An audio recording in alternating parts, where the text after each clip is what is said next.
मिल गया रावण का शव। आखिर इसे कहां पर छिपाया गया था और किसने छिपाया था। और एक हॉस्पिटल में एक साथ 11 नर्स प्रेग्नेंट हो गई, लेकिन कैसे। और दुनिया की सबसे खतरनाक जगह सियाचिन, जहां थूक भी जम जाता है, वहां कैसे रहती है इंडियन आर्मी। और सरदार पटेल का ऐसा दिमाग जिससे उन्होंने मोहम्मद जिन्ना को उनकी औकात बताई थी। और कौन थे बंजारे जाति के लोग और कहां से आए थे वो। और एक ऐसा मुस्लिम राजा जिसने खुद पर ही चलाया था मुकदमा। जानने के लिए बने रहिए वीडियो के अंत तक। नंबर 1, श्री राम ने जब रावण का वध किया, उसके बाद रावण के शव की सारी जिम्मेदारी उनके भाई विभीषण को सौंपी गई थी। लेकिन हर एक चीज को संभालने के चक्कर में वो अंतिम संस्कार करना भूल गए। और तभी रावण के शव को नाग कुल के लोग लेकर गए, क्योंकि उनका मानना था कि रावण फिर से जिंदा हो सकता है। इसलिए उन्होंने कई कोशिश की, लेकिन वो नाकाम हुए। इसके बाद उन्होंने रावण के ऊपर कुछ रसायन डाली, जिससे उसका शव सड़ न जाए। फिर उन्होंने उसकी मम्मी बनाई और उसे ताबूत में रख दिया। ये ताबूत करीब 18 फीट लंबा और 5 फीट चौड़ा है। और ये बातें हम बस ऐसे ही नहीं कर रहे हैं। श्रीलंका के एक गुफा में सच में एक ताबूत मिला है, जिसे हिलाने से वो पूरी गुफा गिर जाएगी, क्योंकि वो बहुत सकड़ी गुफा है और ये पूरी गुफाओं का एक नेटवर्क है। नंबर 2, एक हॉस्पिटल की 11 मेडिकल प्रोफेशनल्स एक साथ प्रेग्नेंट हो गई। इनमें से 2 की तो डिलीवरी डेट भी सेम है। ये सभी नर्स जुलाई से नवंबर के बीच बच्चों को जन्म देंगी। एक साथ प्रेगनेंसी को लेकर ऐसे मजाक भी चल रहे हैं कि हॉस्पिटल के पानी में कुछ मिला था। इससे भी बड़ा संयोग तो ये है कि सभी स्टाफ ऑब्स्टेट्रिक्स, लेबर और डिलीवरी डिपार्टमेंट में काम करती है। अब इसके पीछे कोई तगड़ा खास रीजन तो नहीं है, बस इसके पीछे एक संयोग है। वैसे हम आपको बता दें कि ऐसा पहली बार नहीं हुआ है। 2018 में भी एक साथ 8 नर्स प्रेग्नेंट हो गई थी, और वही 2019 में एक साथ 9 हुई थी। लेकिन 11 नर्स का प्रेग्नेंट होना काफी नया था, इसीलिए ये इतना सुर्खियों में आया। नंबर 3, सियाचिन एक ऐसी जगह है जिसे दुनिया की सबसे ज्यादा खतरनाक जगह कहा जाता है। यहाँ पर कई बार तो टेम्परेचर -56 डिग्री सेल्सियस पहुँच जाता है। जी हाँ, आपने बिल्कुल सही सुना। अंदाजे के लिए अगर यहाँ पर एक आलू पकाना है तो उसे 20 सीटी मारनी पड़ती है, और यहाँ पर तो 20 सीटी में आलू गायब हो जाएगा। यहाँ पर तो अंडे को भी हथौड़े से तोड़ना पड़ता है, और अगर कोई थूकता है तो थूक जमीन पर गिरने से पहले ही जम जाता है। और आपको पता होगा हमारी सांस में नमी होती है, इसलिए ठंडी जगह पर हम जब सांस छोड़ते हैं तो वो तुरंत जम जाती है और एक धुआं निकलता है। लेकिन यहाँ पर इतनी ठंडी होती है कि सांस को कंट्रोल नहीं किया जाएगा तो सीधे हमारे फेफड़े तक हम जाएंगे,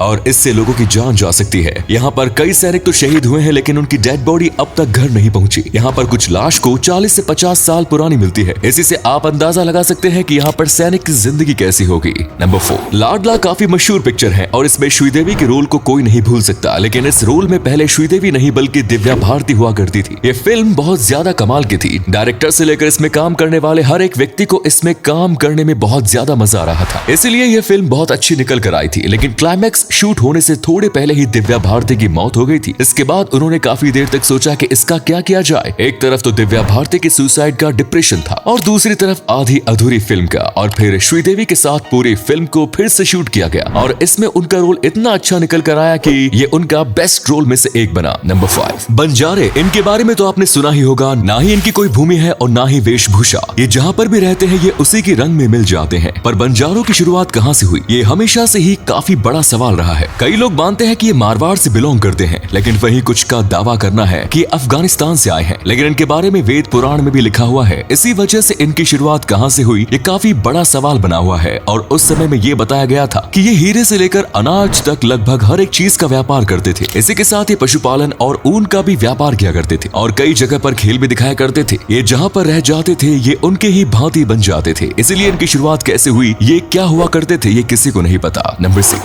सरदार पटेल। इन्हें भारत का आयरन मैन कहा जाता था, लेकिन इनके शरीर से भी ज्यादा मजबूत था इनका दिमाग। भारत पाकिस्तान के बंटवारे के बाद जिन्ना कह रहे थे कि भारत के पास जितनी भी चीजें हैं उसे 2 हिस्सों में बांटी जाए। तभी भारत के पास 400 करोड़ थे, तो जिन्ना ने कहा था कि 200 तुम रखो, 200 हमें दो। पर जाहिर सी बात है पाकिस्तान का क्षेत्रफल और पॉपुलेशन बहुत कम थी। सरदार पटेल ने कहा कि अगर तुम्हें भारत का सब कुछ आधा चाहिए तो तुम्हें कर्ज भी आधा लेना पड़ेगा। लेकिन यहाँ जिन्ना ने हार मान ली। इसी के साथ माउंट बैटन के पास 2 गाड़ी थी, एक सोने से बनी एक चांदी से बनी, और कहा ये तुम दोनों रख लो। तभी जिन्ना तुरंत गए और सोने की गाड़ी में बैठ गए और कहा ये हमारी। तब सरदार वल्लभ भाई पटेल ने टॉस किया और कहा जो टॉस जीतेगा वो गाड़ी उनकी। और ऐसे में टॉस सरदार पटेल जीते और सोने की गाड़ी को भारत लेके आए। इसी के साथ उन्होंने दंगों में कहा था जो मुस्लिम वहाँ चले गए वो चले गए, लेकिन जो भारत में है उनकी प्रोटेक्शन हम खुद करेंगे। नंबर 7, आपने हमेशा सुना होगा कि मुस्लिम राजा बहुत ज्यादा क्रूअल हुआ करते थे, लेकिन ये हमेशा सच नहीं है। कुतुबुद्दीन ऐबक एक दिन तीरंदाजी की प्रैक्टिस कर रहे थे, तब उनका तीर एक लड़के को गलती से लग गया और उनकी जान चली गई। वो लड़का अपनी बूढ़ी माँ के साथ रहता था। कुतुबुद्दीन उनके पास गया और फिर उनको लेकर उसने खुद के ही ऊपर मुकदमा चलाया, जिसमें गाजी ने कहा कि आप इन्हें क्या सजा देना चाहेंगी। तब बूढ़ी औरत ने कहा कि ऐसा राजा कहाँ मिलेगा जो खुद के ऊपर एक मुकदमा चलाए। आज से यही मेरा बेटा है और मैं इसे कोई सजा नहीं दूंगी, वो भी ऐसी गलती के लिए जो इसने जानबूझकर नहीं की। इसके बाद गाजी ने कहा कि अगर कुतुबुद्दीन इसमें अपनी राजशाही दिखाता तो मैं ही उसको सजा दे देता।